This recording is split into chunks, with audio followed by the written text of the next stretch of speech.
சூப்பராக நம்மளுக்கு ரெடி ஆயிடுச்சு சுரக்காய் பொரியல். நான் இதை ரைஸோட பிசைஞ்சு சாப்பிட போகிறேன். Hello friends, welcome to Sneha's cooking diary. இன்றைக்கி சுரக்காய் பொரியல் தான் செய்ய போகிறேன். இது ஸ்கின் எல்லாம் பீல் பண்ணிவிட்டு கட் பண்ணி எடுத்துகிட்டு வந்துடலாம். சுரக்காய் கட் பண்ணிவிட்டோம். உள்ளே விதைங்க முத்திட்டு இருந்தால் நீங்கள் எடுத்துடுங்க இந்த மாதிரி. ஸோ இந்த மாதிரி சைஸில் கட் பண்ணி வச்சுக்கோங்க. சுரக்காய் கட் பண்ணிட்ட பிறகு நம்ம உரலில் இஞ்சி பூண்டு தட்டி எடுத்துக்கலாம். பூண்டு தோலோடு தட்டிக்கங்க. கூட காரத்துக்கு தேவையானாலும் பச்சை மிளகா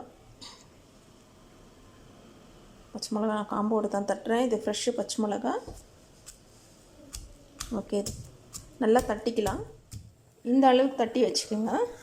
அப்புறம் மூணு வெங்காயம் எடுத்து கட் பண்ணி வச்சுருக்கேன், ஸ்மால் சைஸ் ஆனியன்னு. கடாயில் ஆயில் ஊற்றிக்கோங்க. ஆயில் ஹீட் ஆனது கடுகு,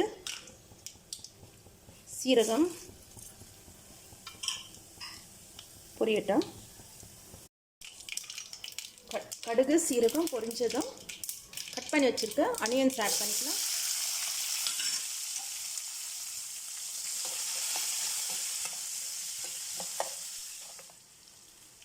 கறி லீவ்ஸ் போட்டுங்க.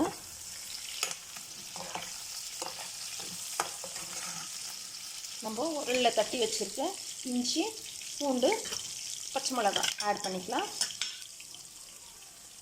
இந்த மாதிரி தட்டி போட்டு செய்யும் போது நம்மளுக்கு சுரக்காய் ரொம்பவே டேஸ்ட்டாக இருக்கும். ஆல்ரெடி சுரக்காய்க்கு பேர் வந்து சுரக்காய்க்கு உப்பு இல்லைன்னு சொல்லிட்டு தான். ஆனால் இது அவ்வளோ ஹெல்த் பெனிஃபிட் இருக்குது. கிட்னி ப்ராப்ளம் இருக்கிறவங்க டெய்லி சாப்பிடுங்க. இதை க்யூர் ஆகிடுதுன்னு சொல்கிறாங்க.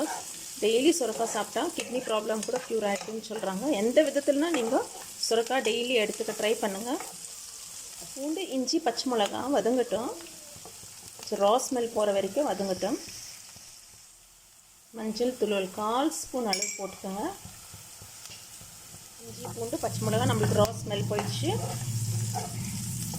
மஞ்சள் தூள் போட்டு கொஞ்சம் ஆயிலில் இப்படி ஃப்ரை பண்ணிவிட்டு இப்போ நம்ம கட் பண்ணி வச்சுருக்க சுரக்காய் ஆட் பண்ணிக்கலாம்.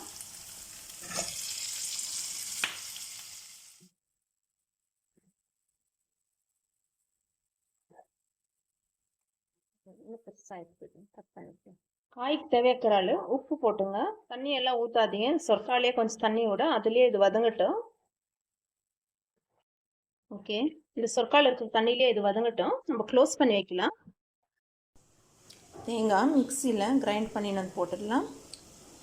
கோர்ஸ் கிரைண்ட் பண்ணிக்கிங்க. ஃப்ளேவருக்காகத்தான் நம்ம தேங்காய் போடுறோம் சொரக்காயில். இந்த அளவுக்கு இருந்தால் போதும்.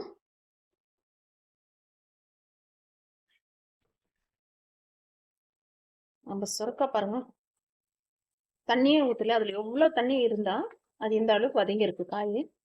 இப்போ கோகோனட் ஆட் பண்ணிக்கலாம். நம்ம கிரைண்ட் பண்ண கோகோனட் எல்லாத்தையுமே ஆட் பண்ணிக்கலாம். இதில் கொஞ்சம் தண்ணி ஊற்றிட்டு மிக்ஸ் பண்ணி ஊற்றிக்கலாம்.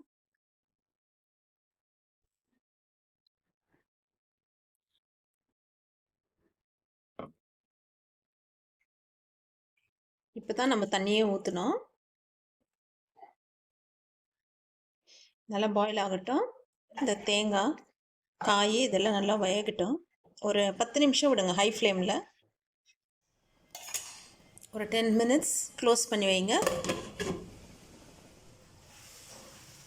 சுரக்காய் சூப்பராக ரெடி ஆயிடுச்சு.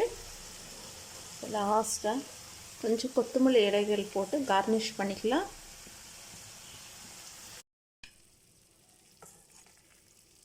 அப்புறம் நம்ம தேங்காய் அரைச்சி தண்ணியெல்லாம் ஊற்றணும். கொஞ்சம் தண்ணி ஊற்றிட்டு தேங்காயெல்லாம் போட்டோம். அதுலேயே நல்லா குக் ஆகிறதுக்கு விட்டால் சூப்பராக நம்மளுக்கு ரெடி ஆயிடுச்சு சுரக்காய் பொரியல். நான் இதை ரைஸோட பிசைஞ்சு சாப்பிட போகிறேன். சுட சுட சுரக்காய் பொரியல். வாரத்துக்கு அட்லீஸ்ட் 3 டேஸ்னால் எடுத்துங்க ஃப்ரெண்ட்ஸ். கடலைப்பருப்பு போட்டு கூட்டு மாதிரி செஞ்சு சாப்பிடுங்க. பருப்பில் போட்டு சாம்பார் மாதிரி செஞ்சு சாப்பிடுங்க. நான் இதிலே தான் சாதம் இப்போ பிசைஞ்சு சாப்பிட போகிறேன். அதுக்காக தான் இவ்வளோ சுரக்காய் வைக்கிறேன். செய்து சாப்பிட்டு எப்படி இருந்துச்சுன்னு கமெண்ட்ஸில் எனக்கு தெரியப்படுத்துங்க ஃப்ரெண்ட்ஸ். ஓகே ஃப்ரெண்ட்ஸ், நீங்கள் செய்து சாப்பிட்டு எப்படி இருந்துச்சுன்னு கமெண்ட்ஸில் தெரியப்படுத்துங்க. உங்கள் ஃப்ரெண்ட்ஸ் ரிலேட்டிவ்ஸ்க்கெல்லாம் ஷேர் பண்ணுங்கள். இந்த மாதிரி நம்ம சுரக்காய் காய் ஒன்று வச்சு நல்லா அந்த இருக்கிற கிரேவிலேயே நம்ம பிசைஞ்சு சாப்பிட்லாம். Okay friends, bye, see you all in next video.